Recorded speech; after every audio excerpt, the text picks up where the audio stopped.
everybody, and welcome back to Entertainment Arts Research Incorporated's channel. We're sitting here once again with co-founder and head distiller of Lake Tahoe Distilling and Elemental Spirits, Jeff VanHee. Jeff, we had you on to talk about the news release and to kind of talk about the company, but today we want to dive into your background. How are you doing, and are you ready to get into it?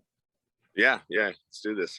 Perfect. First and foremost, tell me about your actual background behind you. So, I've been started with a brewing background. No, Jeff, your actual background behind you first. Oh, my background. Okay, yeah. So I was working over here by the lake, and I figured why not just bring the beautiful Lake Tahoe into this instead of going to my office. So you're welcome. It's pretty nice here. It's a sunny, beautiful day. I got Tlac behind me right there, and Lake Tahoe. 27 miles across the lake right there. Wow. Yeah, that is really beautiful. But yeah, sorry to derail you. I couldn't resist that. But now tell me about your personal background. Yeah. So anyways, I started with brewing, and was actually, way back thinking about starting a brewery. And then as things blew up and there was just a lot of competition. So, I kind of changed over to distilling, and I was actually living in Costa Rica and started distilling ethanol for fuel, just buying molasses there because we had 50-gallon drums for like $50 back around 2000, turn of the century. And so I started doing that, and I was like, well, why waste my time on this when, because we were running our quads and dirt bikes and whatnot, down there. And so I started to get into distilling. I built a small still, and really started making some decent rum, and all that was going on. And so I reached out to a few different people if I could intern, because back then there wasn't many distilleries around. And so I found a distillery in Florida. It was Fat Dog Spirits in Ybor City. And so I was actually doing some work in Costa Rica, Lake Tahoe, and so I ended up interning 4 days a month in Ybor City. So I was flying from Costa Rica to Ybor and back, and then doing that loop.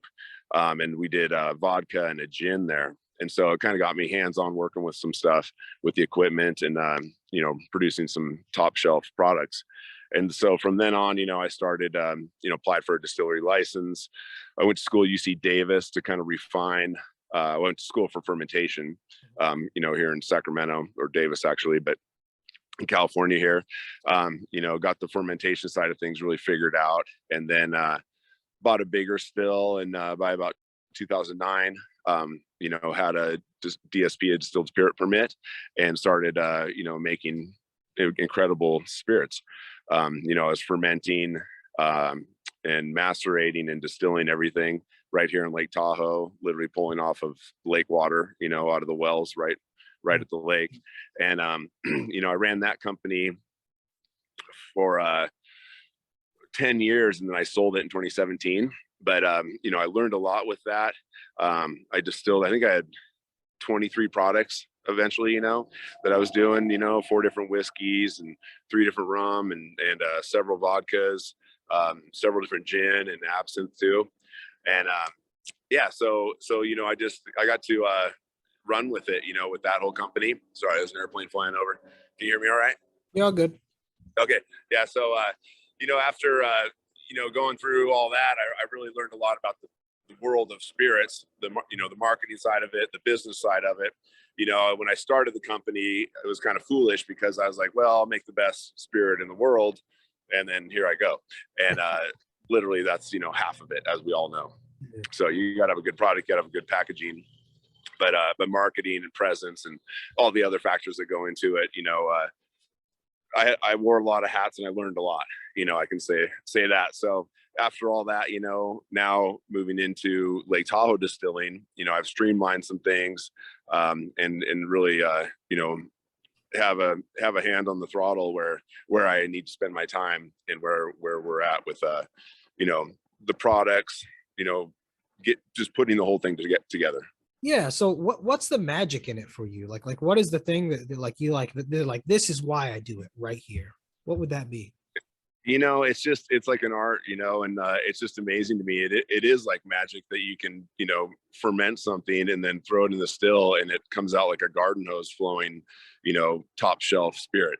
So, once I figured that out, and then, there's so many ways to manipulate the process, and flavor, from starting with yeast to the still and running the deflagmator and the column differently, and the place and all that. I mean, you can generate a ton of different types of flavor just with one product, with starting with the same ingredients. So it's really, a science and an art, and I dig it. That's why I like it. And then, I can appreciate, good libations. So, and I like to enjoy with the world, that's where I'm at. Makes sense. So tell me how this relationship then with Kat came about, how you guys became business partners and that story. We met, she was doing some classes with Distilling Institute, and I was speaking at one of the events as well, and I took one of her classes. It was a mixology class, and so we talked afterwards, and she really liked the spirits that I'm producing with the company Tahoe Moonshine, and so we just developed a friendship then, and I gave her bottles and stuff, and she was doing some drinks for me and some marketing side of stuff for that company, and then when I was just kind of got to a point where I decided to sell it and walk away, just to kind of take a break and reassess the situation. Then she reached out to me kind of in an interesting time, and I was like, well, look, we're trying to put this together, and we, her and I worked a lot on trying to actually work with the old owners of Tahoe Moonshine, and just decided that wasn't going to work, and started this new company. Wow. So, after all that, we both have the same ideas in mind with, medicinal mixology, using the best ingredients. I source all the organic ingredients and just the best process, and eliminating, all the chemicals, from the acetones and stuff completely, out of my spirits. So it's something that a lot of companies don't do, and you really taste it in mine, and she appreciates that. And so, we developed a good business relationship through all the products originally. Yeah. So tell me now that you guys are involved here with Entertainment Arts Research Incorporated, what are you excited and looking forward to with this relationship there?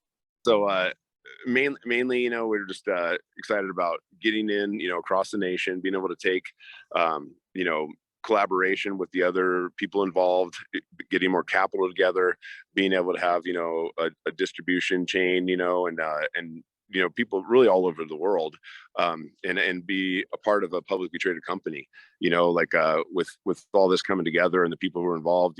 We've been talking to Bernard for a while now, and it just seemed like a good fit for us, where we can really grow to the next level and be a part of something bigger, and bring EARI up, in value, and ourselves with it. So Perfect. Well, Jeff, it sounds like you are bringing a lot of creativity and value to the team. So happy to have you in it. And if anyone else has any questions for Jeff, don't be afraid to send them over. But for now, Jeff, do you have any closing words for people before we go? No, thanks for your time, Michael. Yeah, I appreciate it. Perfect. Thank you for your time, and have a wonderful day out there. Yeah, you too. Thanks.